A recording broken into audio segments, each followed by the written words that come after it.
Guys, आप सभी को हमारी तरफ से प्यार भरा नमस्ते। और आप लोग कैसे हैं? आशा करते हैं अच्छे ही होंगे, अपनी अपनी ज़िंदगी में स्वस्थ और मस्त होंगे। आप लोगों की दुआ से मैं भी अच्छी हूँ और आप लोगों का हमारे चैनल में स्वागत है। आप लोग हमारे साथ वीडियो में बने रहिए। मैं अभी एक कहानी सुनाऊंगी, अगर अच्छी लगे तो लाइक ज़रूर करना फ्रेंड्स। और इस कहानी का नाम है गरीब बुढ़िया। तो अगर कहानी अच्छी लगे तभी लाइक करना और कहानी को पूरा ज़रूर सुनिएगा, तभी आनंद आएगा। क्योंकि कहानी के आनंद में ही सॉरी कहानी के अंत में ही आनंद आता है। तो आप लोग हमारे साथ वीडियो में बने रहिए। रामपुर गांव में एक हीरा नाम का व्यक्ति रहता था। वह बहुत गरीब था और पिछले कई दिनों से उसके खेतों में अनाज अच्छे से नहीं उग रहा था। इससे उसके घर में खाने पीने की कोई भी व्यवस्था नहीं रह गई थी और अनाज भी नहीं रह गया था। यह सब देखकर उसकी पत्नी बहुत दुखी होने लगी और उसके घर में एक बकरी भी पली थी। बकरी का नाम प्यारी था। किसान बकरी से बहुत प्रेम करता था और उसे बहुत चाहता था। तभी उसकी पत्नी एक दिन कहने लगी कि अगर तुमने कुछ खाने पीने की व्यवस्था नहीं की तो मैं तुम्हारा घर छोड़कर चली जाऊंगी और फिर वापस नहीं आऊंगी। यह सुनते ही किसान बहुत दुखी हो गया और कहने लगा, भाग्यवान, मैं तो पूरी कोशिश करता हूँ खाने कमाने की, लेकिन जब खेतों में अनाज ही नहीं हो रहा है तो कैसे खाया पिया जाएगा। और मैं तो पूरा दिन मेहनत ही करता रहता हूँ। और तो उसकी पत्नी कहने लगी कि ये जो बकरी पली हुई है, तुम इसका खाने पीने का व्यवस्था रखते हो और मेरे लिए कुछ भी नहीं रखते हो। इसको जंगलों में ले जाकर इसको घास फूस खिला लेते हो और ये घास फूस खाकर इसका पेट भर जाता है, लेकिन मैं तो घास फूस नहीं खा सकती हूँ, तो मैं क्या खाऊं। यह सुनकर किसान बहुत दुखी हुआ और वह खेत को चला गया। इधर किसान की पत्नी का नाम मालती था। मालती ने क्या किया, कुछ देर तक तो सब्र किया। इसके बाद उसकी बकरी भी में करने लगी, भूखी थी। यह सुनते ही मालती को बड़ी गुस्सा आई और कहने लगी, मैं तुम्हें अभी सबक सिखाती हूँ। रोज डेली तुम खाती रहती हो, फिर भी आज तुम में कर रही हो।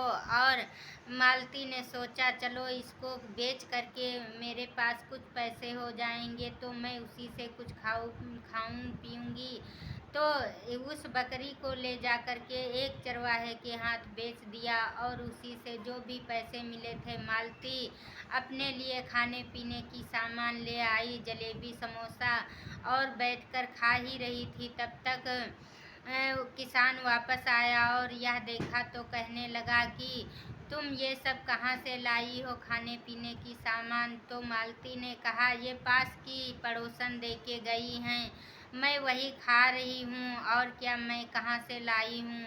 मैं आज ये इतनी अच्छी अच्छी चीज़ें उनके घर से ही खा रही हूँ। यह सुनते ही हीरा और भी दुखी हो गया और कहने लगा, चलिए कोई बात नहीं, तुम खा लो। और कहने लगा, मेरी प्यारी आज नहीं दिख रही है, वो कहाँ गई। तो मालती बोली, हमें क्या पता तुम्हारी प्यारी कहाँ गई, गई होगी कहीं जंगल में खाने पीने चरने के लिए, हमको क्या पता है। तो किसान कहने लगा, चलिए मैं अभी प्यारी को ढूंढ करके लाता हूँ, क्योंकि वो कभी अकेले जंगल में नहीं जाती थी। और भाग्यवान, तुम ये क्या कह रही हो। मालती ने कहा, हमें कुछ भी नहीं पता है, वो खाने के लिए जंगल में ही गई होगी। किसान बकरी को ढूंढते ढूंढते जंगल में पहुंच गया और वहां बहुत घने जंगलों में बड़ी दूर दूर तक ढूंढा और प्यारी प्यारी आवाज़ लगाता रहा। तभी उसे एक बकरी नजर आई, वही प्यारी थी। तो वह उसके पीछे पीछे दौड़ने लगा और कहने लगा, प्यारी रुको, प्यारी रुको, मैं तुम्हें लेने आया हूँ। तो वह बकरी नहीं रुकी और दौड़ती दौड़ती एक पेड़ के नीचे गई और प्यारी वहीं पेड़ों के नीचे गायब हो गई। और उस किसान को किसी बूढ़ी माँ की रोने की आवाज़ आई। तभी किसान इधर उधर देखने लगा और हीरा जब देखा तो एक पेड़ के नीचे एक बूढ़ी अम्मा जोर जोर से रो रही थी बैठी। और यह देखकर किसान पूछने लगा कि अम्मा, आप क्यों रो रही हैं और क्या कारण है रोने का। तभी बूढ़ी अम्मा ने कहा कि बेटा मेरे कोई भी नहीं है और मैं बहुत ही भूखी हूँ। मैं एक झोपड़ी में जंगल में रहती थी और आज बहुत तेज़ी से तूफान आया और मेरी झोपड़ी को उड़ा के ले गया। मैं अब कहाँ रहूँगी और मेरे कोई है भी नहीं और मुझे कुछ खाने पीने का भी नहीं है। तो यह सुनकर हीरा बहुत दुखी हुआ और कहने लगा, अम्मा आप मत रोइए और मैं तुमको अपने घर ले चलूँगा और तुम मेरे घर चलना और मेरी माँ की तरह रहना मेरे घर में। यह सुनते ही बूढ़ी माँ खुश हो गई और कहने लगी, ठीक है बेटा, मैं तुम्हारे घर चलूँगी और तुम्हारी माँ की तरह रहूँगी। और हीरा बूढ़ी अम्मा को लेकर घर आया। तभी उनकी पत्नी मालती देखकर बूढ़ी अम्मा को बड़ी क्रोधित हो गई और कहने लगी, खुद के खाने के लिए तो 2 वक्त की रोटी नहीं मिलती है और अब ये कहाँ से लेके आ गए इस बुढ़िया को। तो हीरा ने कहा, अरे भाग्यवान, ये मेरे माँ के समान हैं, मैं इनको अपने घर में ही रख लेता हूँ क्योंकि इनके कोई है नहीं कमाने वाला और इनके घर भी नहीं है। चलिए, जो भी हम खाएंगे 2 वक्त की रोटी तो मेरे नसीब में नहीं आती है, लेकिन ये बूढ़ी अम्मा जिस तरह से मैं गुजारा करता हूँ इसी तरह से ये अम्मा कर लेंगी और भाग्यवान, इनको अपने घर में ही रहने दो। यह सुनते ही हीरा की पत्नी बहुत ही क्रोधित हो गई और कहने लगी कि खुद को तो खाने के लिए नहीं है और इनको भी लेके आ गए।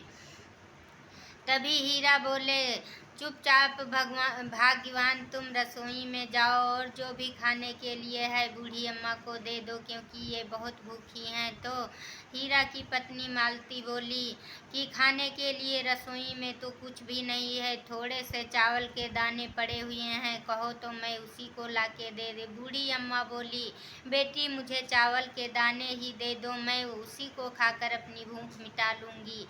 तो यह सुनते ही हीरा की पत्नी गई और चावल के दाने जब लेने गई तो वहाँ देखा चावल का बर्तन पूरा चावल के दानों से भरा हुआ था। यह देखकर मालती बहुत ही अचंभित रह गई और कहने लगी, ये कोई साधारण बुढ़िया नहीं है, हमें तो लगता है ये कोई जादुई बुढ़िया है। ये तो बर्तन चावलों से बिल्कुल भर गया। और हीरा भी देखकर यह बहुत अचंभित रह गया और तुरंत ही बूढ़ी अम्मा को ज़्यादा चावल लेके दिया और बूढ़ी अम्मा बड़ी प्रसन्नता से चावलों को खा लिया और कहने लगी, बेटी बहुत अच्छा भोजन है और मैं चावलों को खाकर बहुत मेरा पेट भर गया है और खुश हो गई हूँ। यह सुनते ही हीरा की पत्नी कहने लगी, ये तो कोई साधारण बुढ़िया नहीं है, पता नहीं ये कोई चुड़ैल तो नहीं है। हीरा की पत्नी यही सोच रही थी और वो सब जब रात में हीरा और हीरा की पत्नी सो गई थी तभी बूढ़ी अम्मा ने उठ करके उनके रसोई में गई और चावल दाल और सभी चीज़ों से उनके डिब्बे भर दिए। और हीरा की पत्नी इधर सोने तो जा रही थी लेकिन सोच रही थी, आज तो अच्छा भोजन मिला लेकिन मैं कल क्या खाऊंगी। तो हीरा की पत्नी चुपचाप बूढ़ी अम्मा के पीछे गई और देखा। तभी ये सब करते हुए तो हीरा की पत्नी और भी सोच में पड़ गई और कहने लगी, ये बुढ़िया कोई साधारण बुढ़िया नहीं है, ये तो कोई मायावी चुड़ैल लग रही है। और इसके बाद में तो बूढ़ी अम्मा जब सो गई थी तभी नहीं, और रात में तेजी से बारिश होने लगी और हीरा की पत्नी यह देखकर बहुत ही दुखी हुई और उसका पूरा घर टपकने लगा। बूढ़ी अम्मा भी वहीं सोई हुई थी। हीरा बड़ा चिंतित हुआ और कहने लगा, ये इस बारिश को आज ही होना था और मेरा तो पूरा घर ही टपक रहा है, मैं कहाँ रहूँगा और उस अम्मा को कहाँ रखूँगा। तो इसके बाद में जब बारिश होने के बाद सुबह हुई तो हीरा बाहर घर के निकला तो देखा क्या, उसके घर के बाहर सारी ईंटें बहुत सारी लगी हुई। उसने अपनी पत्नी को तुरंत बुलाया और कहने लगा, भाग्यवान देखिए यहाँ ये सब ईंटें लगी हुई हैं, ये पता नहीं किसने यहाँ रख कर गया है। तो उसकी पत्नी बोली, ये तो सब भगवान ने मुझे दिया है। और वहाँ बूढ़ी अम्मा भी आ गई और कहने लगी, बेटा ये सब भगवान की लीला है, और तू इस ईंटों से अपना अच्छा सा घर बना ले और उसी में रहा करना, क्योंकि तुम्हारा घर टपने लगता है बारिश में। और हीरा तुरंत उन ईंटों से अपना सुंदर सा घर बना लिया और उसी में तीनों रहने लगी। लेकिन हीरा की पत्नी को बूढ़ी अम्मा की चिंता बहुत थी, और जब बूढ़ी अम्मा सो गई, हीरा की पत्नी ने क्या किया, कैंची उठाई और बूढ़ी अम्मा के सारे बाल काट दिए, क्योंकि बूढ़ी अम्मा के बाल बहुत बड़े थे और वो सोने की तरह चमकते थे। तो हीरा की पत्नी को लगता था कि ये कोई चुड़ैल है या मायावी चुड़ैल है, इसीलिए हीरा की पत्नी ने बूढ़ी अम्मा के सारे बाल काट दिए और कहने लगी कि अब तुम्हें मज़ा आएगा। बूढ़ी अम्मा जब सो कर के जागी तो कहने लगी, ये भी पगली है, ये मुझे समझ नहीं पाई मैं कौन हूँ। और उसने अपने शीशे में देखा और अपने बालों को तुरंत फिर से बड़ा कर लिया और बूढ़ी अम्मा के बाल फिर से बड़े हो गए। और हीरा की पत्नी चुपके से देख रही थी। तभी उसे लगा कि ये कोई साधारण नहीं, बहुत बड़ी मायावी चुड़ैल है। और बूढ़ी अम्मा तुरंत घर से बाहर निकल गई। तभी हीरा की पत्नी पीछे पीछे भी गई और बूढ़ी अम्मा तालाब के किनारे गई और अपना रूप बदल दी और उसी तालाब से एक भयानक सा परछाई निकली और बूढ़ी अम्मा से कहने लगी कि महारानी, तुम्हारा समय इस धरती पर रहने का पूरा हो गया है और तुम्हारे समय का बस थोड़ा सा ही समय बचा है और तुम अच्छे से बिता लेना। तभी बूढ़ी अम्मा बोली कि हाँ, मेरा जो भी समय बचा हुआ है इस धरती पर रहने का, मैं अपने बेटे हीरे के साथ ही बिताऊंगी, और इसके बाद मेरा समय जब पूरा हो जाएगा मैं अपने आप यहाँ आ जाऊंगी। और यह सब देख करके हीरा की पत्नी बहुत अचंभित रह गई और वो बूढ़ी अम्मा तुरंत घर वापस आ गई और हीरा की पत्नी भी आई और कहने लगी, अपने पति हीरा से कहने लगी, ये कोई साधारण अम्मा नहीं है, ये परियों की महारानी हैं और ये तो बहुत अच्छी हैं। यह सुनते ही हीरा भी बहुत खुश हो गया और बूढ़ी अम्मा से कहने लगी कि मैं तुम्हारे बारे में सब कुछ जान गई हूँ और आप तो साक्षात ही रानी परी हैं, तो आप मेरे घर में रहती हैं और मेरे भाग्य खुल गए। यह सुनते ही बूढ़ी अम्मा बहुत खुश हो गई और उसने फिर से परी का रूप धारण किया और कहने लगी कि बेटा, मैं तुम्हारे पे बहुत खुश हूँ और तुम्हारे घर रहकर मैं बहुत खुश रहती हूँ, क्योंकि तुम एक ईमानदार और नेक व्यक्ति हो।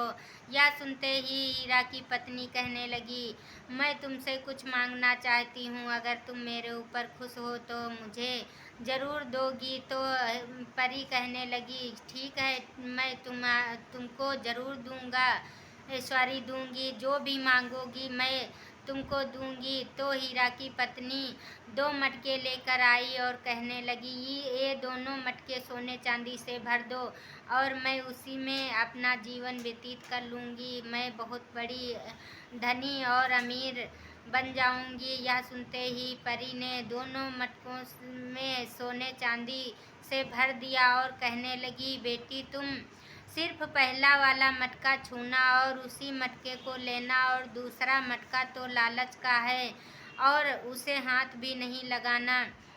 हीरा की पत्नी कहने लगी, ठीक है, और यह सब कहकर परी वहाँ से गायब हो गई और उसका समय भी पूरा हो गया। हीरा की पत्नी पहले वाले मटके को उठाकर रखा और कहने लगी, इतना सोना चांदी। बहुत खुश हुई और इसके बाद में उसे लालच आ गया, तो उसने दूसरा भी मटका उठाने चली। तो हीरा कहने लगा, नहीं अम्मा की बात याद है या नहीं, लेकिन उसकी पत्नी नहीं मानी, दूसरे मटके को भी उठा लिया। जैसे ही दूसरे मटके को उठाकर रखा तो दोनों मटकों में काले काले कीड़े मटके में भरे हुए थे और मटके के सारे धन दौलत और रुपए पैसे सोना चांदी सब गायब हो गया और उसमें काले काले कीड़े बन गए। यह देखते ही हीरा की पत्नी बहुत दुखी हो गई और हीरा भी दुखी हो गया, रोने लगा, कहने लगा, मैंने अम्मा की बात नहीं मानी और लालच भी बहुत बुरा होता है। तो फ्रेंड्स, इसीलिए कहा जाता है लालच नहीं करना चाहिए। आज का अगर वो एक ही मटके से खुश रहती तो उनका वो जो सोना चांदी था वो बर्बाद नहीं होता और वो अपना जीवन खुशी खुशी व्यतीत करती, लेकिन उसको लालच आ गया तो दोनों मटकों में कीड़े हो गए और यह देखकर हीरा की पत्नी बहुत रोने लगी। तो आज की कहानी मेरी कैसी लगी और कमेंट करके ज़रूर बताना फ्रेंड्स। तब तक के लिए बाय बाय।